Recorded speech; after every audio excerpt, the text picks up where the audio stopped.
Hey, what's up, guys? I don't know what that was about.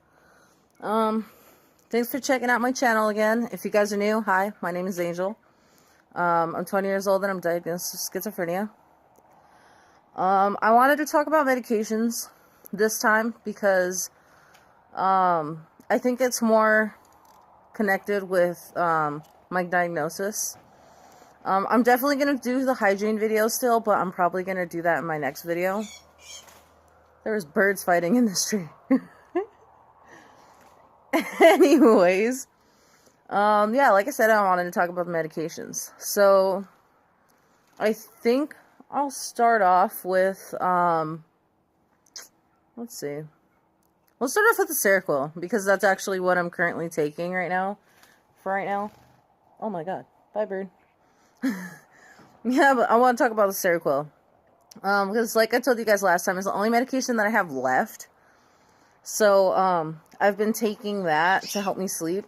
And I take it mainly, when I really need this, like, when I know I have to sleep. But, lately I've kind of been slacking on it. Well, not slacking on it, but I've just been taking it more because I miss sleeping. I really do. It's so hard to sleep when you have schizophrenia because you're always hearing and seeing things. So, trying to sleep is kind of like a struggle. Because it's like someone blaring like a TV next to you, like all day, every day. So, it's really hard to sleep. I currently take 200 milligrams right now. I like it because sometimes it does help, but the only sucky thing is a majority of the time it doesn't really help. I'm sorry, I'm distracted by these birds. They're like flying this way. It's like super close. But yeah, it like kind of sucks taking the Seroquel because sometimes it doesn't really help. Like last time I took 2 of my medications. I know I'm not supposed to, but I did it anyway because I really needed to sleep. And it didn't even help. Like dead serious, like I wasn't even tired. So that like really sucks.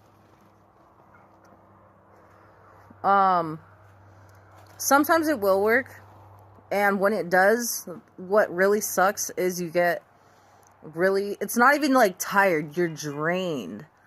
So it's like I couldn't even eat like when I do take it and it works and I eat.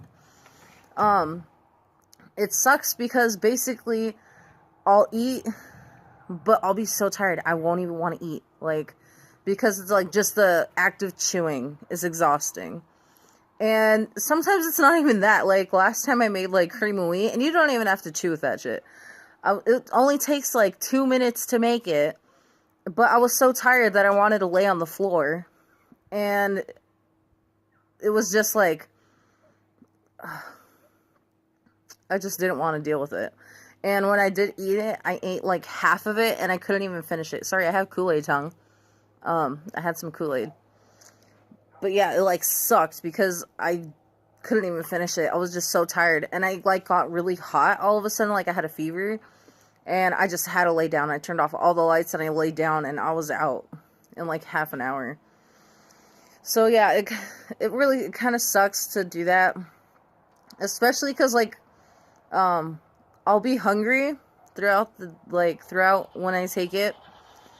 So I'll try to eat, and I'll eat like little pieces like here and there. And that's what sucks, is because like I don't sit there and have like a full-blown meal. It's just like a whole bunch of snacks. So I've been gaining like a lot of weight on it. And it's not probably, but it's not like fully like the Seroquel's fault. I actually have a birth control implant too in my arm. Because periods suck ass, and I don't want to deal with it. Especially because, at the time I was homeless, so I didn't have the money for, hygiene products and stuff like that. And I wasn't able to take, like, a lot of showers. So, yeah, it was way better than dealing with periods. So I gained a lot of weight with that too, but the Seroquel has been adding on to it.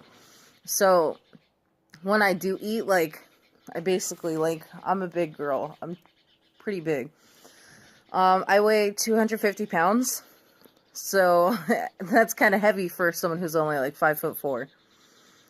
So yeah, the Seroquel, that does suck. And the gabapentin, too, that adds on to it a lot, because when I do take the gabapentin, I'll tell you guys about gabapentin right now.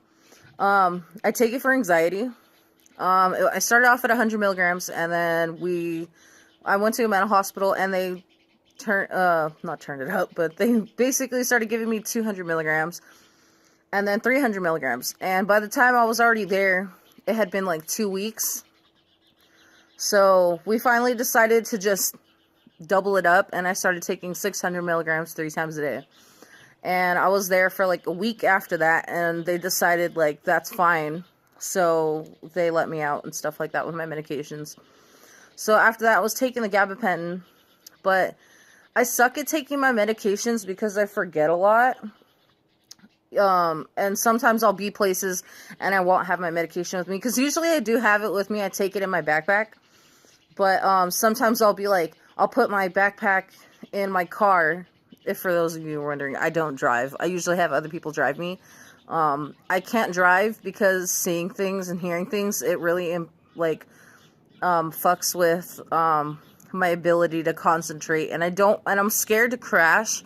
Not mainly because I'll hurt myself, but because I'm scared I'm gonna crash into someone else and I'll hurt them or possibly kill them. So that's a really big anxiety of mine. Especially because it's like, if I'm in the passenger seat and I'm seeing things and hearing things, I already think whoa, if I was driving, I would have swerved and I would have hit that freaking wall. So that's like my number one reason why I do not drive. But yeah, I'll take my gabapentin with me usually, and I put it in my backpack. But sometimes I'll leave my backpack in my car and I'll go walk somewhere, and it sucks because then I'll be like, oh crap, I have to take my medicine like 3 hours ago. So that's basically why I started taking the 600 milligrams just in the morning, and it was so perfect. Because it was like, I was perfectly fine. I wouldn't be anxious throughout like the whole day. Like before, I couldn't even make like a 10-minute walk to 7-Eleven. But after I started taking the gabapentin in the morning or in the afternoon and stuff like that, I was perfectly fine. I could go places by myself. The only thing that sucks is I can't go long distances. Like, I could go like 10 minutes away to the 7-Eleven and back because that's just a short little mission. But if I try and go somewhere else, like if I had to take the bus somewhere, I couldn't do it. Just because of the fact that like I would be so zoned out that I wouldn't realize where I was. Like, and plus I know the area that I was living in like really well. But it would just suck because I'd be like, too zombied out to realize, like, hey, I'm getting close. And another sucky thing about it is I get not extremely tired, but if I go walking places and stuff like that, I get, like, kind of easily exhausted, so I have to stop and rest. And it kind of sucks, too, because I have asthma. I know I should not be smoking cigarettes, but it's a bad habit.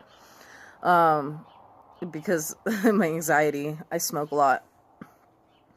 Yeah, so that paired up with having asthma, it sucks. Because if I like start running and stuff like that, like sometimes I get really bad asthma attacks, especially if I overheat really bad. So that's why I was basically like, I never allowed myself to go like far places and stuff like that. I always stuck close to where I was staying. So the gabapentin, it's not completely bad. I'm definitely going to talk to my doctor about the Seroquel because I want to try and see about taking another sleep medication or adding something on with the Seroquel. But I'm kind of nervous about that because I already know how Seroquel makes me. And the only, like, crappy thing is I don't want to, like, get on a new medication and then, like, end up having shittier side effects than when I take my Seroquel. So it's definitely, like, one of the crappy reasons why I kind of want to stick with Seroquel. I'm kind of thinking even of just asking them if they could, like, up it a little bit. Like, maybe 300 milligrams, see how we do with that. But we'll just have to talk it over and see how that goes. I was supposed to be on a third medication, I was supposed to be on Lexapro, but my insurance didn't cover it, so I have to talk to them about that too, because that's actually like the daytime antipsychotic medication that I was supposed to take. So I definitely have to talk to them about that. So some medications aren't that bad. I've been on a lot of medications. I've been on meds since I was 7 years old. So I've been on a lot. I've even been on Xanax when I was 15, almost 16. So, and Xanax was it was wonderful for me. Like, straight up, like, I didn't love taking Xanax, but I liked it a lot more than taking the gabapentin, just because of the fact that I still wasn't anxious. The only crappy thing about when I used to take the Xanax, though, was, you have to take the exact dosage. Because sometimes I'd be like, oh my god, like, I'm so anxious, I need to take, like, 2. And, like, well, not, like, 2 full bars, but I would, like, cut it in half and take the half. And I would be perfectly fine. But the only thing is you can't, like, don't take, like, well, not unless you're, like, prescribed to take the whole bar.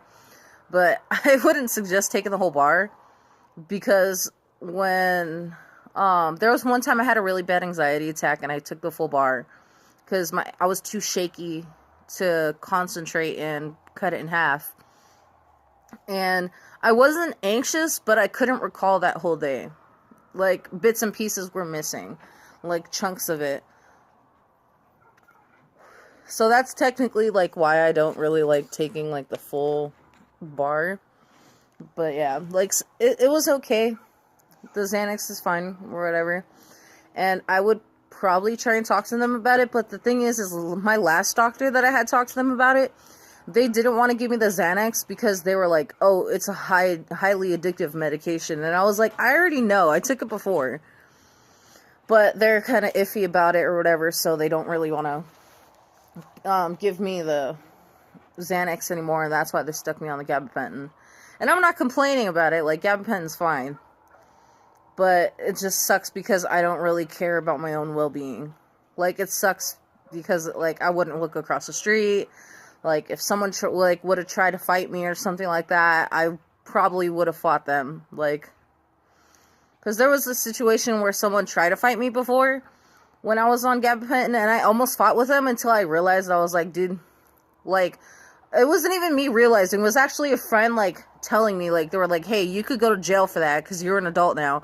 And that's when it, like, kind of hit me in the realization, and I was like, oh shit, like, I could go to jail. I was like, yeah, I don't want to do that. I've been 2 years an adult, because I'm 20 already, so I haven't been in jail, and I don't want to do that. I don't want to fuck that up. So that's definitely one of the crappy things about the the gabapentin. Just because of the fact that it's kind of, like, definitely fucks up your judgment. I liked the gabapentin, like I said, but it definitely has some bad sides. Every medication has a bad side. You just have to find the medication that fits you perfectly. Some of them aren't going to be that perfect, and they're going to have to add on another medication to try and take away that side effect, but sometimes it's like a domino effect, and the new medication gives you something else, and you have to take another one for it, and you end up with like 20 medications. Like, when I was 7, I was taking, I think, like 5 medications, and by the time I was 15, I was taking, I think, 7 or 8. So, it definitely sucks. So, I just need to talk to my doctor about it and stuff like that, but I'll let you guys know how that goes, and I'll definitely keep you guys updated on any new medications that I'm taking, and the side effects of when I do take it.